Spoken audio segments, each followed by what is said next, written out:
കാണുന്ന പണ്ടാറടങ്ങാനായിട്ട് മെക്കെടുക്കാൻ തോന്നി.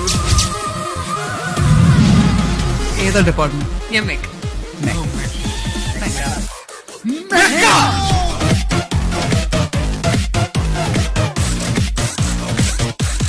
എടാ നമുക്കൊരു ട്രിപ്പ് പോയാലോ? നമുക്കത് ഗോവ കൂട്ടാലോ?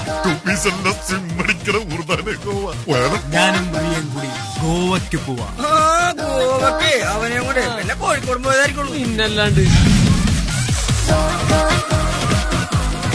അപ്പൊ താഴത്തിൽ ഒളിഞ്ഞു നോക്കിയല്ലേ? അതിന് ഒളിഞ്ഞോട്ടെ ഞങ്ങളുടെ നാട്ടിൽ പറയല്. സത്യമായിട്ട് ഒളിഞ്ഞു നോക്കി ഞാനല്ലേ.